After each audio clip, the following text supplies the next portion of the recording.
Graça e paz, irmãos. Então nós vamos dar sequência hoje, né? Inicialmente, irmãos, ainda dentro, né, deste tema da obra do Senhor na vida dos santos, especialmente quando eles estão reunidos ou interagindo, a questão da responsabilidade que nós temos como membros do corpo de Cristo. Essa questão da responsabilidade dos membros parece até um paradoxo, né? Porque nós vimos até aqui que é o Senhor que está fazendo a obra, que é o Espírito de Deus que derrama, né, as suas habilidades, que é o próprio Cristo sendo dispensado na sua casa. E ele faz isso de forma soberana, né?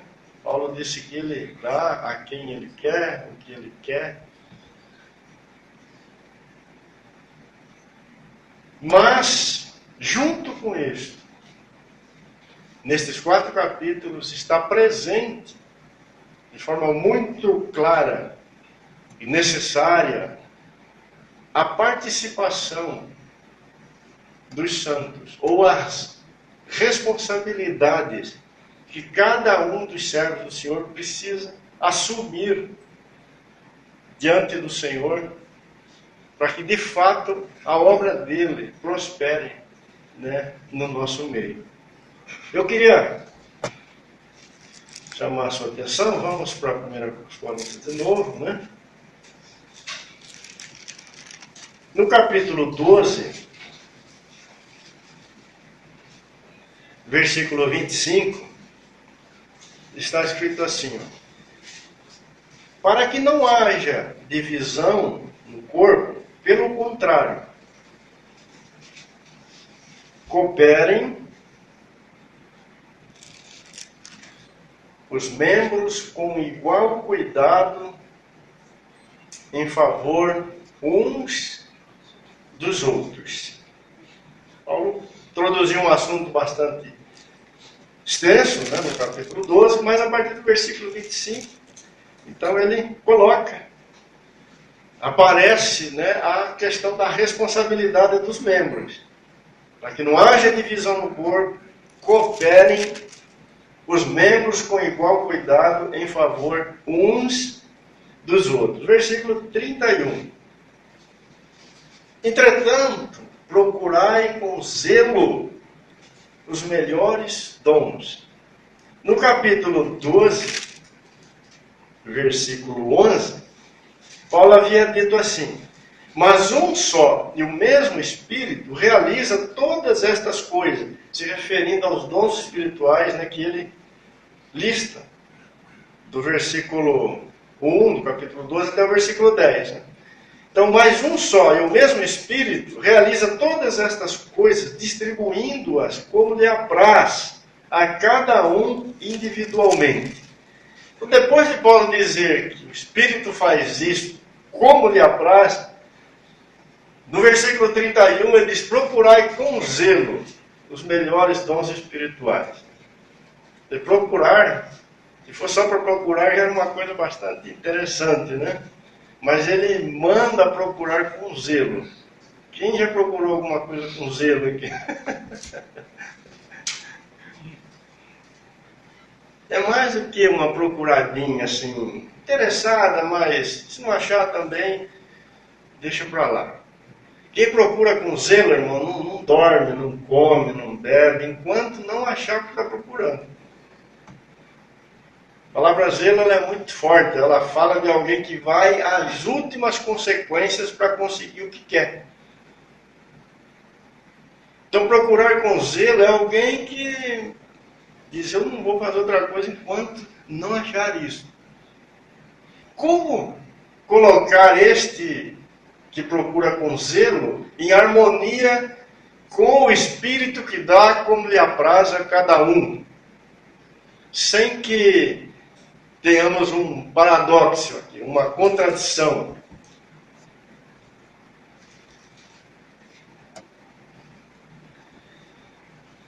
Crendo e recebendo no nosso coração que as duas coisas são verdadeiras e necessárias para que a casa de Deus, a obra de Deus, possa ser realizada.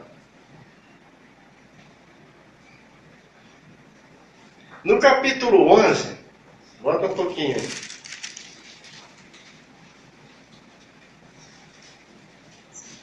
Desculpa, irmãos. É capítulo 14.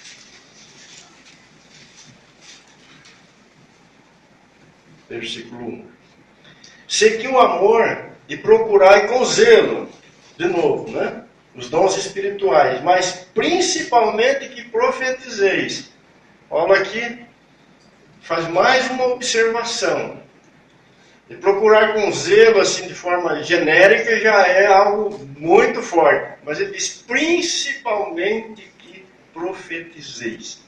Ou seja, que de alguma forma coopere com o Espírito de Deus para trazer revelação do Senhor Jesus na casa de Deus.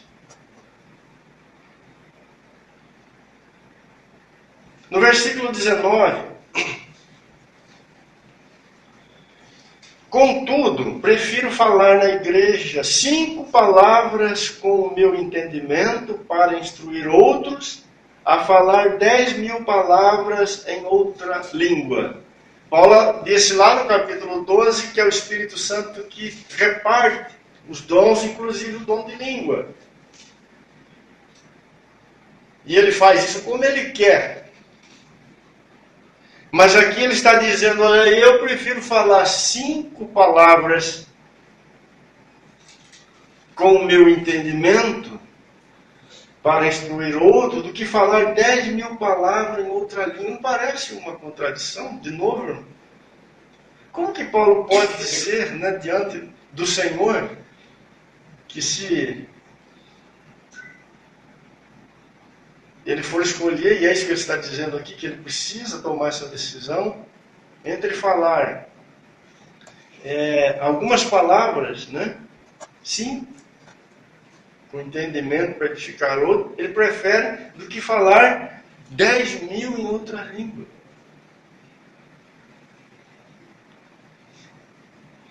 Novamente, nós temos esse agir soberano do Espírito de Deus, mas nós temos também a responsabilidade dos membros do corpo de Cristo diante do Senhor.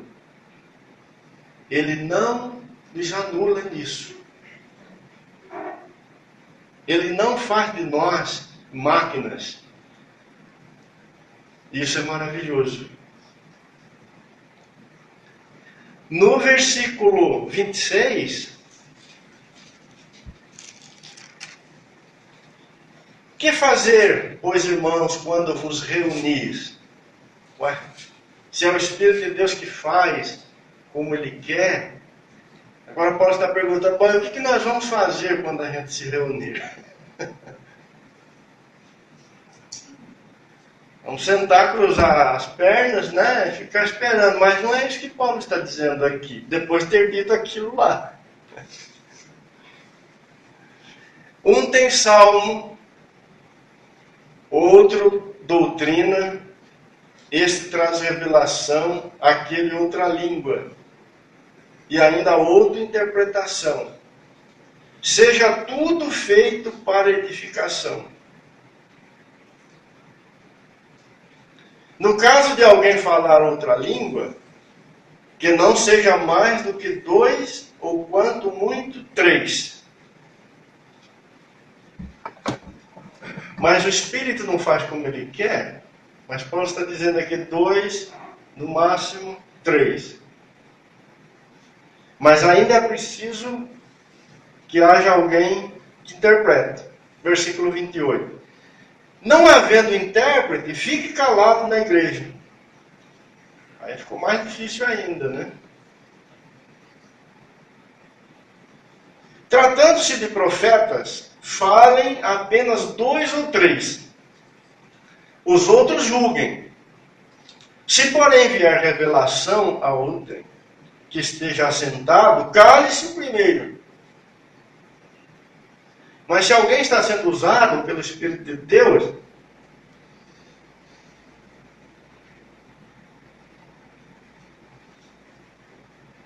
como faz? Paulo está dizendo, e a revelação vem para outro, esse aqui deve ficar quieto, né? Parar de falar, e o outro vai falar no lugar dele. Porque todos podeis profetizar, verso 31, um após o outro, para todos aprenderem e serem consolados. Os espíritos dos profetas estão sujeitos aos próprios profetas, porque Deus não é de confusão, e sim de paz, como em todas as igrejas dos santos. Conservem-se as mulheres caladas nas igrejas, porque não lhes é permitido falar, mas estejam submissas, como também a lei determina. Versículo 39 e 40. Portanto, meus irmãos, procurai com zelo o dom de profetizar, mais uma vez. E não proibais o falar em outras línguas. Tudo, porém, seja feito com decência e ordem. Observem que a ordem, esta ordem de Deus, ela comporta este agir soberano de Deus, mas também a responsabilidade humana. A responsabilidade dos santos. A participação responsável dos membros do corpo de Cristo. Queridos, se a gente procurar entender essa questão de forma racional, dificilmente nós vamos chegar em algum lugar. Nós estamos dentro de uma verdade grandiosa que precisamos receber no nosso coração e ter da parte do próprio Espírito Santo de Deus, né, de que isto aqui é perfeitamente possível e necessário neste trabalhar do Senhor nas nossas vidas. Eu até queria dar um exemplozinho para os irmãos, bastante simples. Isso aqui é mais ou menos como uma maquininha, que para ela funcionar ela tem 2 botões. Se você apertar só o botão da soberania de Deus, a maquininha não liga.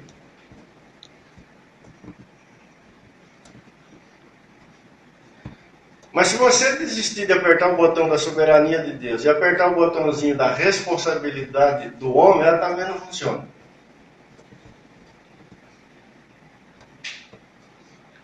Agora, se você apertar os 2 botões juntos, a máquina funciona. Agora, não me pergunte como que ela funciona.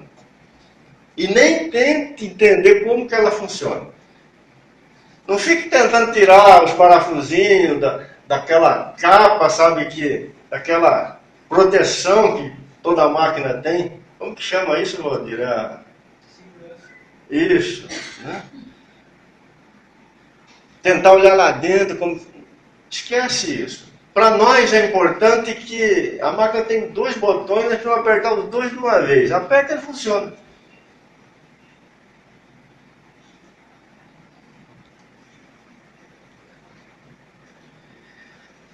Por que estamos olhando para isso, irmãos? Aqui nós temos muitas dificuldades nos nossos dias.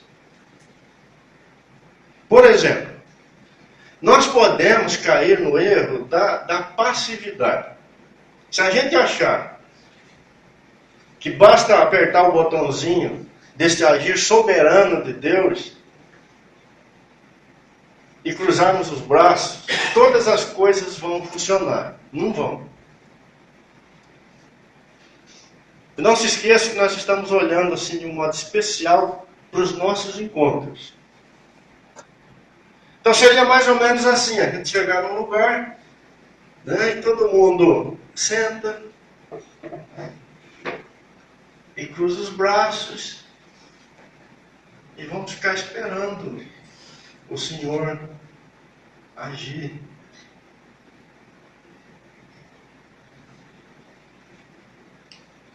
Não vai. É bastante comum você encontrar irmãos que, por falta de entendimento nisso, considere até uma atitude carnal ou coisas de homens, né? A gente estar numa reunião, por exemplo, e ter que começar a reunião. Alguém se levantar e dizer assim, irmãos, vamos começar a reunião. Ou, num determinado horário, dizer para os irmãos, olha, agora estamos terminando a reunião, né? Porque parece que ali, né, naquele momento, nada, e absolutamente nada, está na nossa responsabilidade humana. O Senhor tem que começar, o Senhor tem que terminar, o Senhor tem que fazer, e nós só recebemos. E qualquer coisa fora disso não vem do Espírito de Deus. O homem já está... Mas não é verdade. Nós estamos vendo aqui que dentro dessa ordem do Senhor, o homem tem uma participação. Depender do Espírito de Deus não é uma atitude de passividade.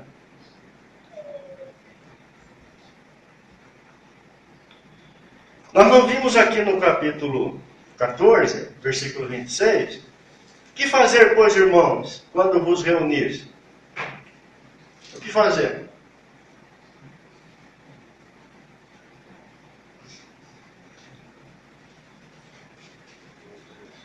Um tem salmo. Esse irmão traz esse salmo no seu coração, no seu espírito. Com certeza Paulo está falando trazer um livrinho de salmo no bolso. É bem mais fácil. Mas não é disso que Paulo está falando. Ele está falando de alguém que traz salmo no seu coração, na sua relação com o Senhor. Algo vivo, mas ele traz. Ele traz. Quando ele chega na reunião, aquilo já está nele. Ele veio com aquele de casa. O outro traz o quê? Doutrina. Também não é trazer no bolso um livrinho de doutrina. É trazer na sua vida, no seu coração, e como fruto da sua comunhão com o Senhor, uma compreensão maior, mais clara, mais profunda do Filho de Deus. Mas ele traz. O outro traz língua, a mesma coisa. O outro traz interpretação. Como trazer interpretação de casa, irmão? Me explica esse negócio. Mas ele traz, está escrito aqui, ele traz. Tudo seja feito para edificação. Se alguém fala, não seja mais que 2 ou 3. Bom, então é preciso contar. Ou não. Apesar de ser facinho contar, né? 1, 2, no máximo 3, mas tem que contar. Alguém tem que contar. Já orou o Zé, o João, só tem mais um. Quem que vai ser o último? Tem que contar.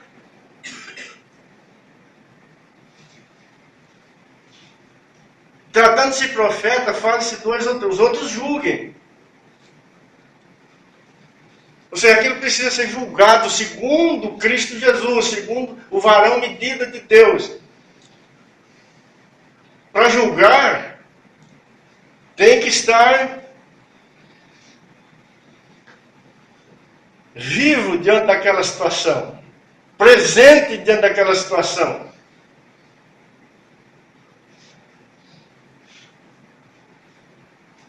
Se, porém, vier revelação ao trem que esteja sentado, cale-se o primeiro. Ou seja, alguém que está falando, mas de repente veio revelação para outro. Como ficar sabendo que veio revelação para outro?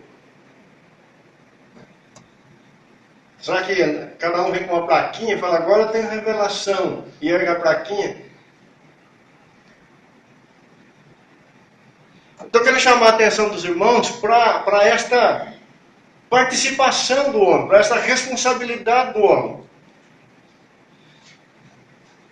Mas o que Paulo está dizendo é que, de alguma forma, em algum momento, um profeta tem que parar e o outro tem que falar. Isso envolve decisão. Ninguém para de falar se não decidir parar de falar. E ninguém fala se não tomar a decisão de falar. Não é assim, querido?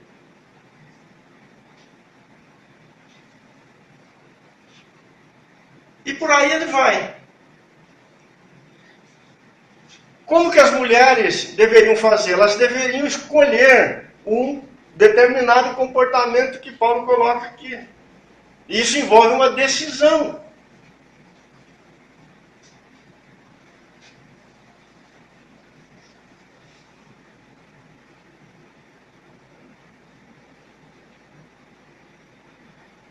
Para que a casa do Senhor seja edificada.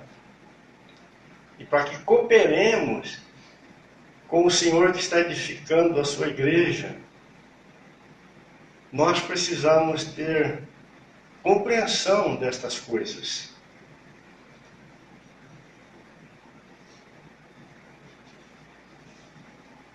Às vezes, irmãos, por ignorância nossa, e isso é muito forte nos grupos mais pentecostais, vamos dizer assim, se alguém que vai repartir a palavra de Deus, ou traz doutrina para os irmãos, ou ensino para os irmãos,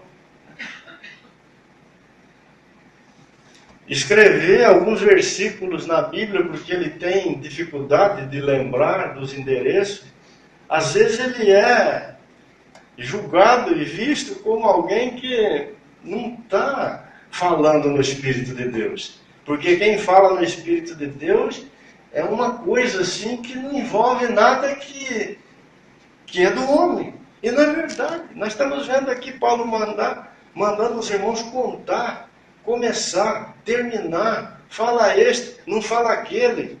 Esse traz esta coisa, aquele traz aquela outra. Ó, procura esse dom mais do que aquele outro. Se apresente aqui, se apresente ali.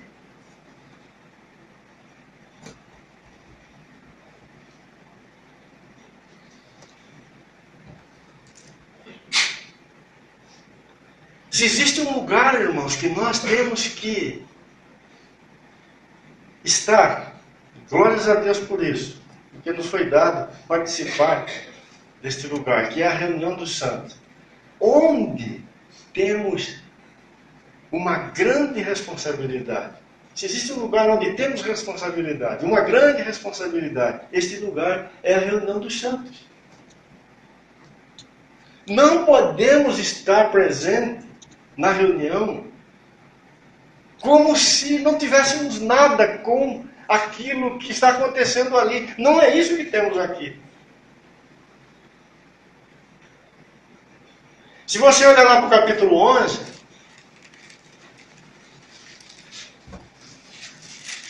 quando eles se reuniam, né, para a ceia, qual que era o problema deles? Alguns tinham que tomar a decisão de esperar os outros, não era assim? Mas eles estavam decidindo de forma errada. Chegavam e decidiam comer aquilo que eles tinham levado.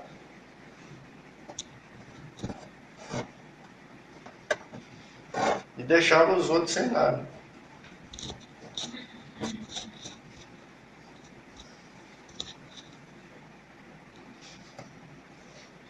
Então, Paulo, pelo Espírito de Deus, está ajudando os irmãos a reconhecerem que todas estas atitudes, né, que recaem sobre os membros, elas caminham juntos, né, com esse trabalhar soberano do Espírito de Deus em nosso meio. E elas precisam ter harmonia com aquilo que o Senhor está fazendo. O Senhor está edificando a sua casa. E Paulo está pedindo que os irmãos procedam desta maneira, para que também haja, como resultado deste serviço na casa de Deus, também edificação.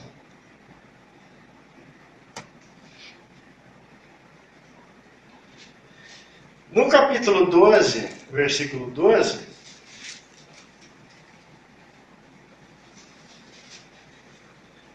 Paulo diz que o corpo, né, é um, mas ele tem muitos membros.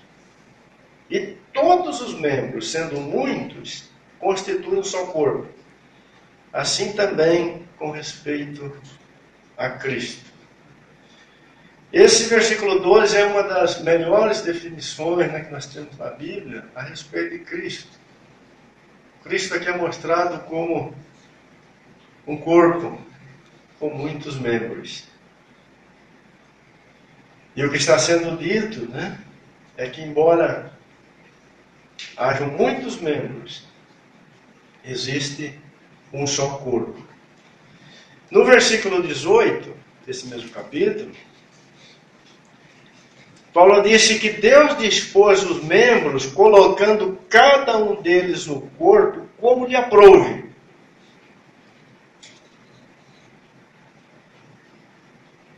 Então, o lugar que você, que eu, que nós fomos colocados no corpo, foi uma decisão soberana do Senhor.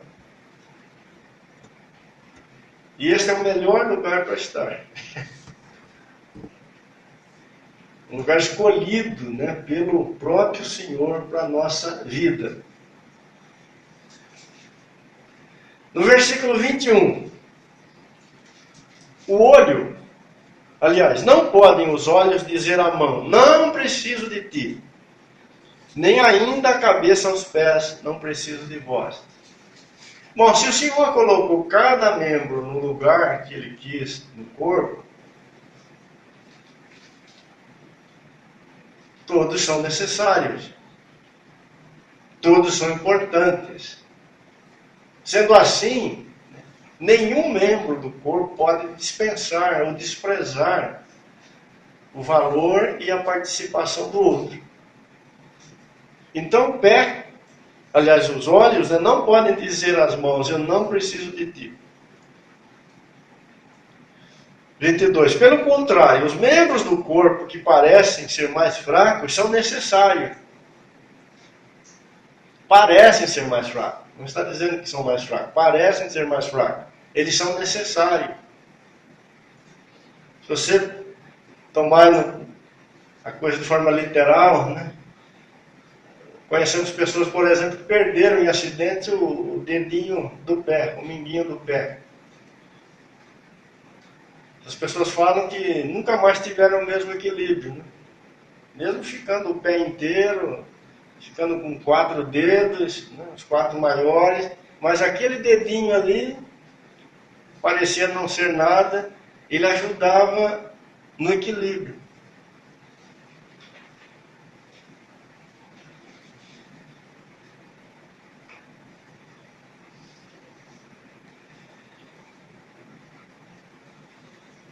Os que nos parecem menos dignos no corpo, a estes damos muito maior honra. Porém, os que em nós não são decorosos, revestimos de especial honra. Mas os nossos membros nobres não têm necessidade disso. Contudo, Deus coordenou o corpo, concedendo muito mais honra àquilo que menos tinha. Presta atenção nisso, irmão. Para que não haja divisão no corpo. Pelo contrário, cooperem os membros com igual cuidado em favor uns dos outros. Eu queria ler com vocês o que Paulo falou aos Efésios, né, lá no capítulo 4, e vamos colocar junto com esses textos que lemos aqui em Corinto.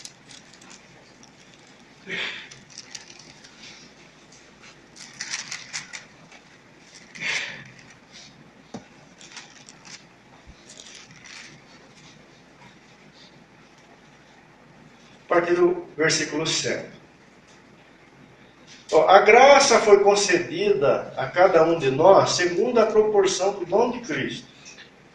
Por isso diz: quando ele subiu às alturas, levou o cativo o cativeiro e concedeu dons aos homens. Ora, que quer dizer subiu, senão que também havia descido até as regiões inferiores da terra? Aquele que desceu é também o mesmo que subiu acima de todos os céus para encher todas as coisas. E ele mesmo concedeu uns para apóstolos, outros para profetas, e outros para evangelistas, e outros para pastores e mestres, com vista ao aperfeiçoamento dos santos, para o desempenho do seu serviço, para a edificação do corpo de Cristo. O que nós estamos vendo aqui? O que Paulo está falando lá no capítulo 11, 12, 13, 14 que estamos vendo. Ou seja, aquele que subiu, o Senhor que foi entronizado, ele continua edificando a sua igreja.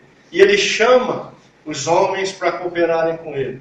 E ele dispõe estes servos, estes filhos, como ele quer na sua casa, dando a cada um uma medida da sua graça, dando a cada um lugar, dando a cada um uma participação, tendo em vista aquele objetivo maravilhoso e glorioso que ele estabeleceu, e tem desde os tempos eternos. Que aqui no versículo 12, com vista ao aperfeiçoamento dos santos, para o desempenho do seu serviço, para a edificação do corpo de Cristo. Note, queridos, que o que está sendo edificado é o corpo de Cristo. A obra de Deus é a edificação do corpo de Cristo. O trabalho que o Espírito de Deus está realizando é este, é de edificar o corpo de Cristo. Não é alguma coisa fora da igreja que é a obra de Deus. Não é alguma coisa que a igreja vai fazer à parte dela, separado dela, que a palavra de Deus chama de obra de Deus. A obra de Deus é a edificação do corpo de Cristo. Ou seja, tem tudo a ver com a formação do Filho de Deus em cada membro. Tem tudo a ver com o crescimento do próprio Senhor nos seus membros. Tem tudo a ver com a expansão deste homem da nova criação.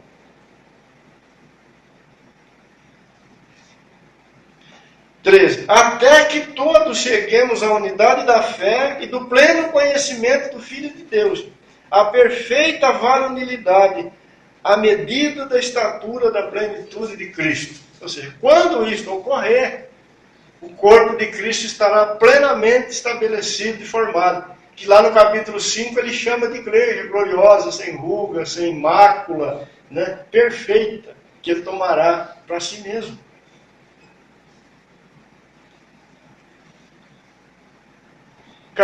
Para que não mais sejamos como meninos, agitados de um lado para o outro, levados ao redor por todo o vento de doutrina, pela artimanha dos homens, pela astúcia com que induzem ao erro.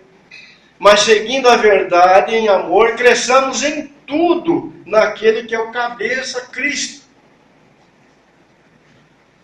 Esse é o trabalho, esta é a obra, de quem todo o corpo, bem ajustado e consolidado, pelo auxílio de toda a junta, segundo a justa cooperação de cada parte, efetua o seu próprio aumento para a edificação de si mesmo em amor. Aqui está também a nossa responsabilidade como membros do corpo. nós precisamos responder, precisamos cooperar com o Senhor. Quando fazemos isto, bem, a nossa edificação, ou esse edificar a si mesmo, segundo Cristo Jesus, avança de forma poderosa.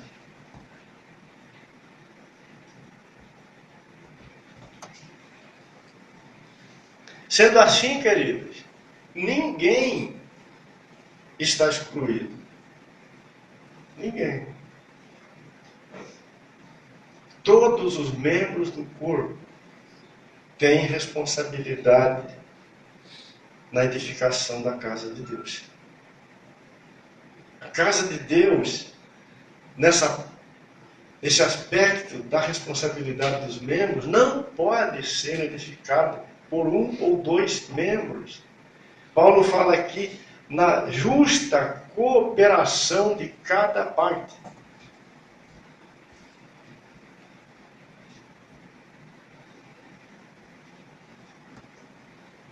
Como isto, irmãos, é importante e necessário. E necessário. Ninguém foi esquecido. Agora nós podemos recuar. Nós podemos nos omitir. Nós podemos agir mal. Nós podemos agir em desarmonia com o agir do Espírito do Senhor. Os irmãos de Corinto, em várias situações, eles estavam fazendo isto para pior. Paulo fala ali no capítulo 11. Porque não compreendiam estas coisas.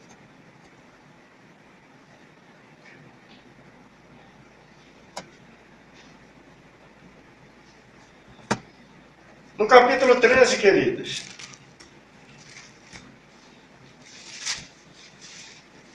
um capítulo que muitos gostam de usar para celebrar nas cerimônias de casamento, como se isso aqui fosse palavras bonitas para agradar noivos e noivas.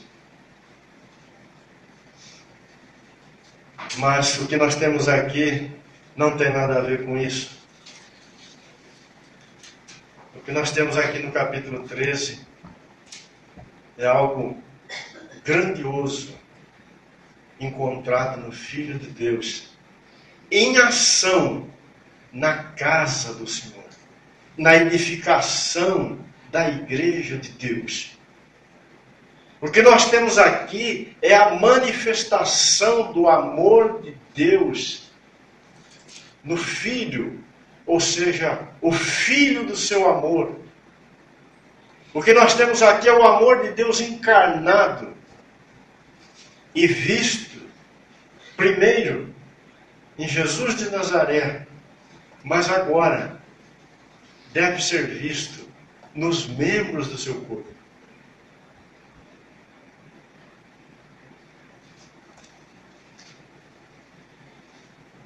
Ainda que eu fale a língua dos homens e dos anjos, observe que Paulo está se reportando a muitas coisas que ele falou antes. Ainda que eu faça isso ou aquilo na casa de Deus, e não tiver amor, serei como o bronze que soa, ou como o símbolo que retine.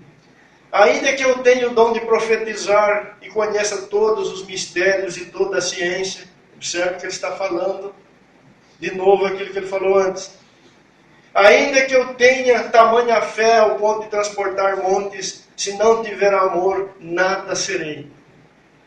Ainda que eu distribua todos os meus bens entre os pobres, e ainda que eu entregue o meu próprio corpo para ser queimado, se não tiver amor, nada disso me aproveitará. Meu Senhor. Amados, esta cooperação nossa, como membros do corpo de Cristo, essa cooperação que existe na casa de Deus, ela só pode ser dada sobre esta base do amor de Deus. Porque na outra ponta, ou seja, na outra face, onde age o Senhor, onde o Senhor está edificando a sua casa, Ele está edificando sobre esta base, sobre o seu eterno e bendito amor. Eu citei Colossenses, né? Que Paulo fala que nós fomos resgatados do reino das trevas e transportados por Deus para o reino do Filho do seu amor. Toda a obra de Deus, todo o agir de Deus em favor de seu povo tem como grande fundamento o seu próprio amor. Então, como pode a igreja cooperar com o Senhor, que age desde os tempos eternos, baseado no seu amor, visto nesta graça soberana e eterna, se este amor não encontrar lugar no coração da igreja? Paulo vai dizer que, se isto ocorrer, todo o trabalho, toda a cooperação, não passa de coisa morta. Tem a sua expressão exterior, mas não tem verdade nela, não tem realidade nessa cooperação. Cristo não pode ser visto nela, aquilo não será visto como uma expressão do Filho de Deus. Não será um testemunho do Filho de Deus na terra.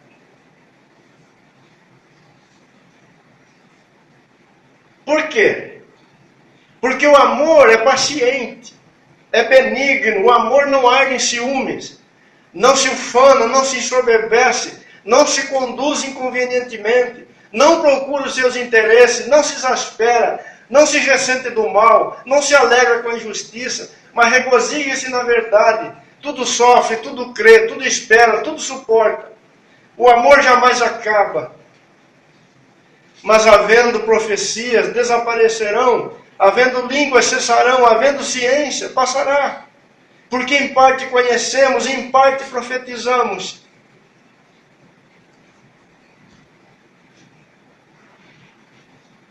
Irmãos, o que está acima, o que está antes, o que realmente conta, o que realmente é visto por Deus, é se naquilo que fazemos está presente o Senhor Jesus.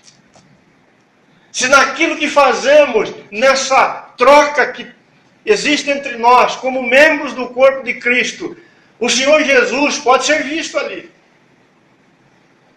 O que tem lugar diante do Senhor é se as nossas mãos forem de fato as mãos do Senhor Jesus.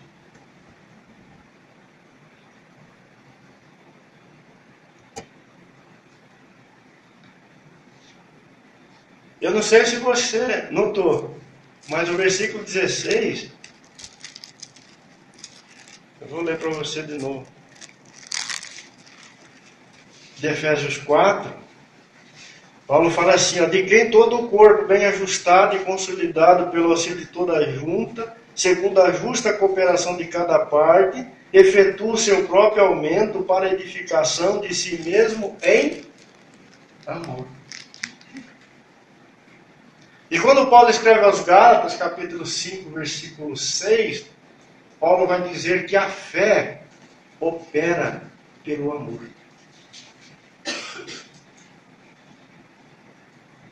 O nosso relacionamento com Deus, em Cristo, pela fé, tem uma expressão. E essa expressão não pode ser outra coisa senão o amor de Deus. Amados,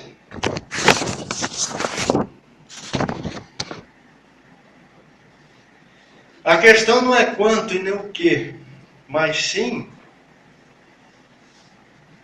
se Cristo está presente no que fazemos.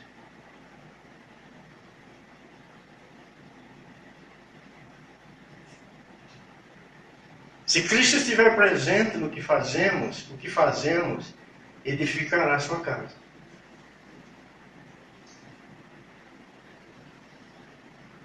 Não é a quantidade e nem o que fazemos, como o que fazemos foi elaborado, foi pensado. O que edifica a casa de Deus é o Filho de Deus. Se ele estiver ali, se ele for o óleo, o lubrificante, se ele for o vínculo, como disse Paulo, da perfeição, a casa de Deus será edificada. Oh, irmãos, quanta dificuldade, quanta decepção, quanta frustração, quanto esforço, quanto cansaço, quantas coisas inúteis às vezes fazemos na tentativa de cooperar com Deus na edificação da sua casa. Inútil por quê? Sem poder por quê? Sem resultado por quê? Porque se aquilo não for uma expressão de Cristo, nenhum resultado para Deus será trazido à existência. Será confirmado pelo Espírito Santo de Deus.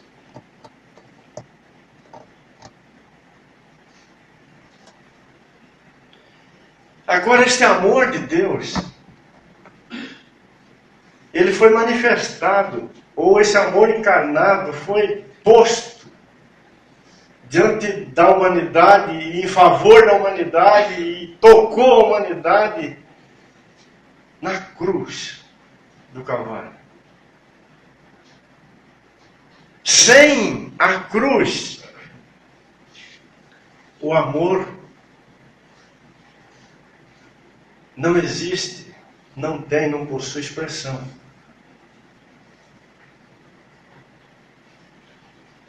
Ele não tem caminho.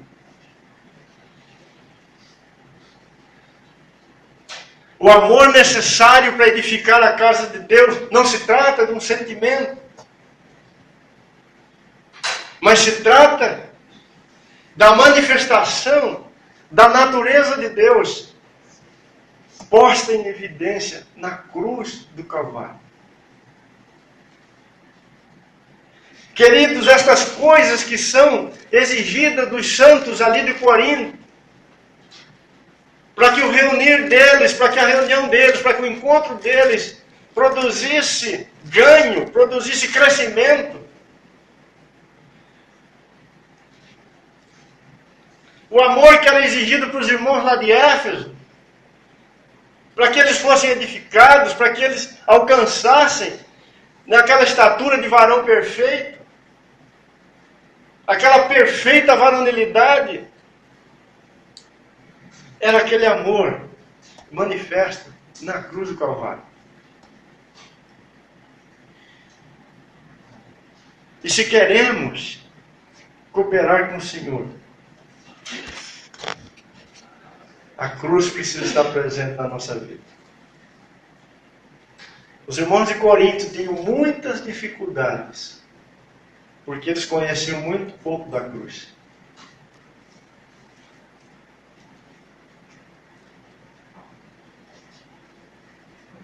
Se queremos nos edificar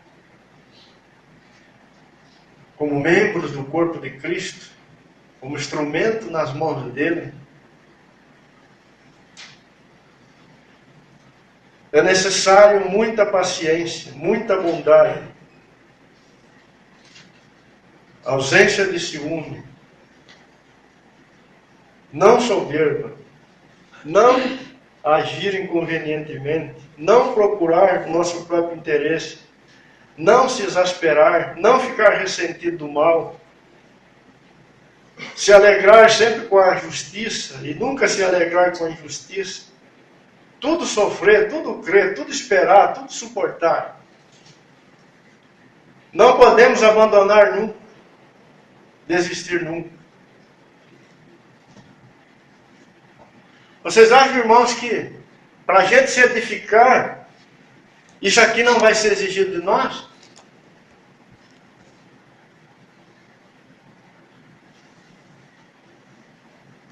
Você quer cooperar com o Senhor? Se você disser que quer, esse aqui é o preço. Não tem outro jeito.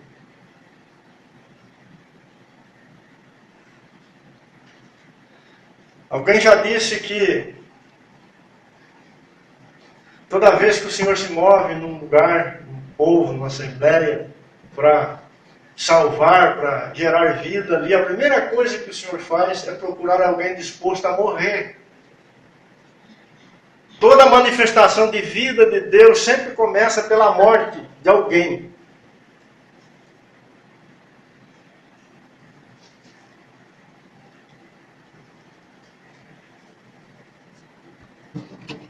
Ah, irmãos, como nós nos afastamos disso? Passamos a acreditar em coisas fracas, coisas baratas e em coisas que não nos custem nada. E ficamos de longe esperando que a igreja do Senhor seja edificada. E ai, se ela não for edificada. Que igreja ruim, né? Que igreja fraca. Que igreja pobre. Que igreja de problema. Que igreja isso. Que igreja aquilo.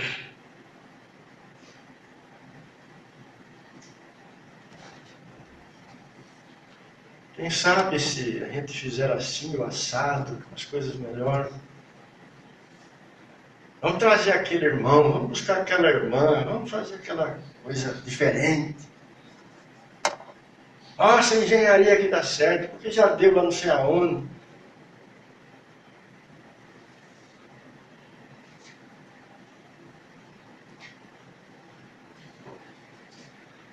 O amor é paciente, é benigno, não arde em ciúme, não se ufana, não se ensorbebece, não se conduz inconvenientemente, não procura seus interesses, não se exaspera, não se ressente do mal, não se alegra com a injustiça, regozije-se com a verdade, tudo sofre, tudo crê, tudo espera, tudo suporta. O amor jamais acaba. Eis aí o caminho.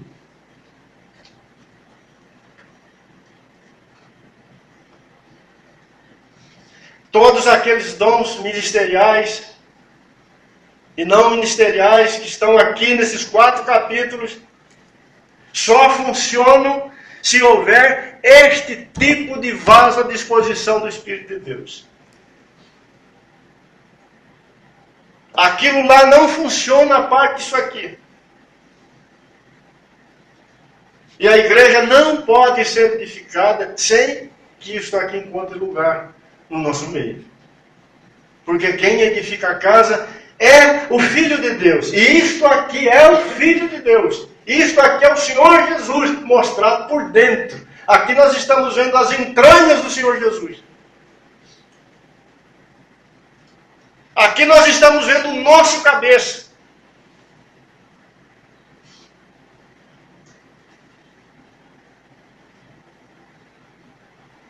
Queridos, foi dito para nós de forma equivocada que entrar na igreja bastava fazer parte de um rol de membros, ser recebido um dia como alguém, que deixou uma vida doida para trás e agora se tornou um crente. Fazer parte da igreja é viver isto aqui.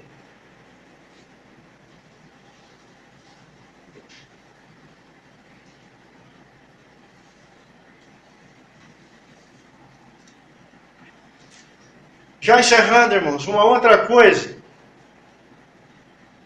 que os irmãos ali ainda não tinham compreendido bem, mas que eles precisavam avançar. Nós também precisamos ver isto, precisamos avançar.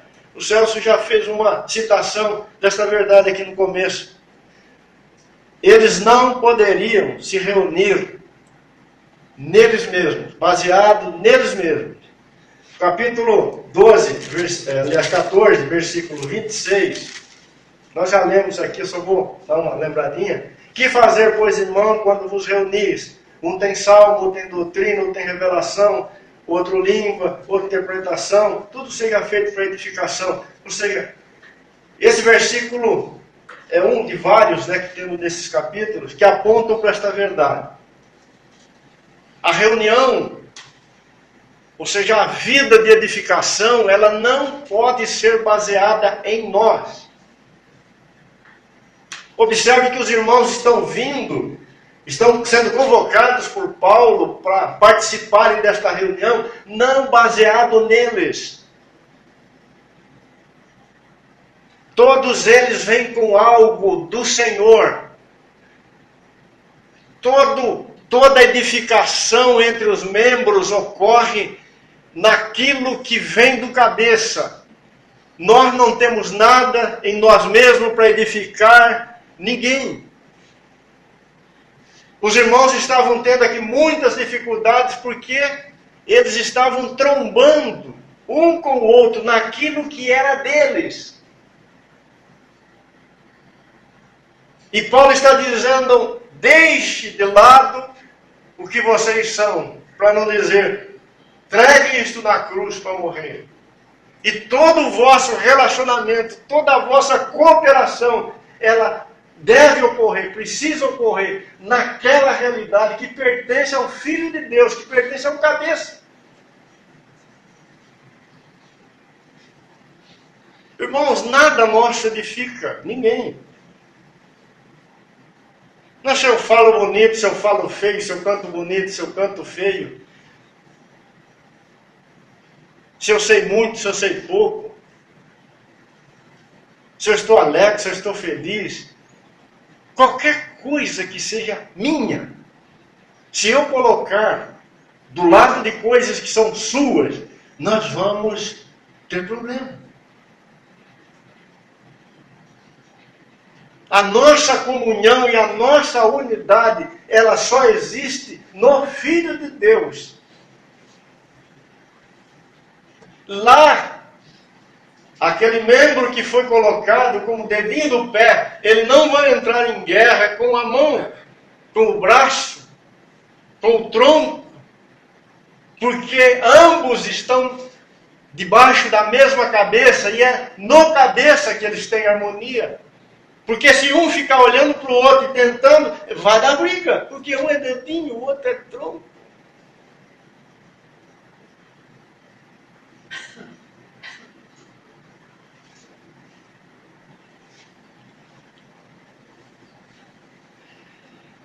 Eu queria que você meditasse muito nisso. Essa é uma verdade, irmãos, muito grande. Muito grande. Paulo, ele fala para os irmãos, Filipos, se não me falha a memória, que Cristo deveria ser o árbitro no coração deles. Ou seja, aquele que tira toda a demanda entre os homens é Cristo Jesus, só Ele. Escrevendo aos Efésios, Paulo diz que quem fez amizade entre judeus e não judeus foi Cristo, porque Cristo criou nele mesmo um novo homem.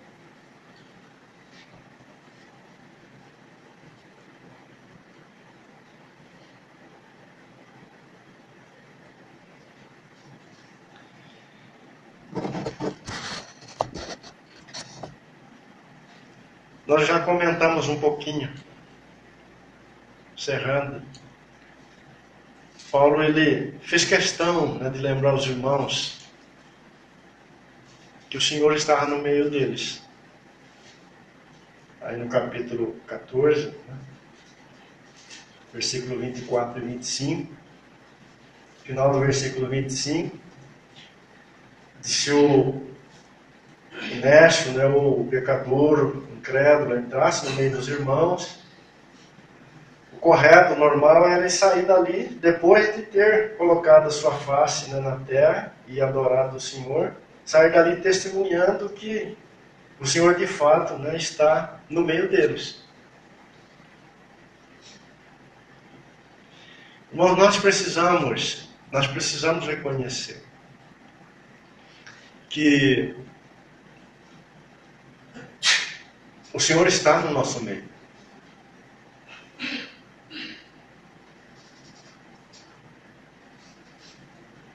E sendo assim, como igreja do Senhor na terra, nós somos, né, a expressão do Senhor.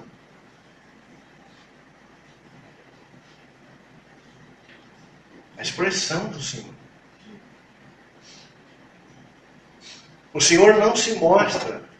Ele escolheu ser assim. Ele não se mostra de nenhuma outra forma na terra, a não ser por sua igreja. Que privilégio, irmãos, mas também que responsabilidade.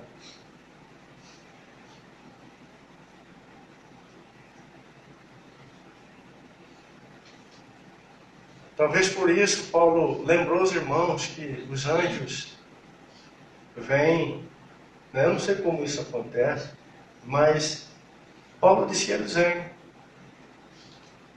De alguma forma,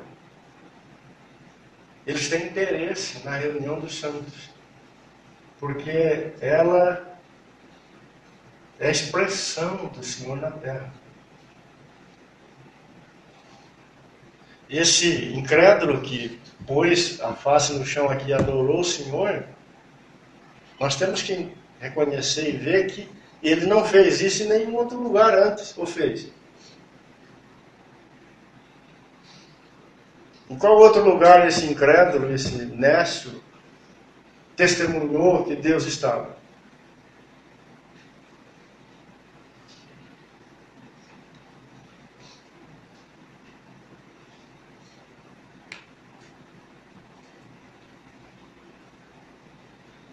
Se a casa do Senhor não corresponder com o Senhor, essa expressão do Senhor fica comprometida.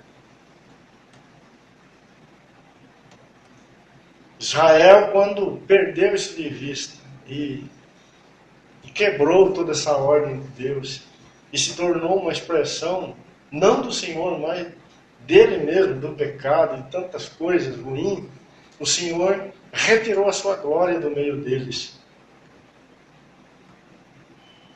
E fez questão de dizer, eu não estou mais aí.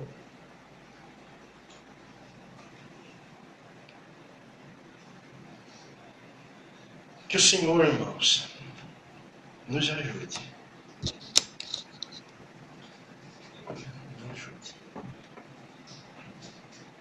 Espírito de Deus abra os nossos olhos e que antes dele voltar, né, haja um grande progresso da obra dele nas nossas vidas.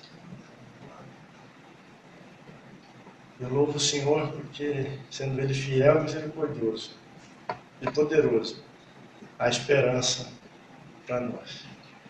Amém? Ele falou que Ele vem buscar, né, uma noiva perfeita, sem ruga. E Ele não passa aquele negocinho lá que a mulherada passa, que esconde as rugas, né? Como é que chama? Hã? Base? O Senhor passa lixa, né? Uma lixadeira bem forte, né, senhor? O negócio chega no osso, né?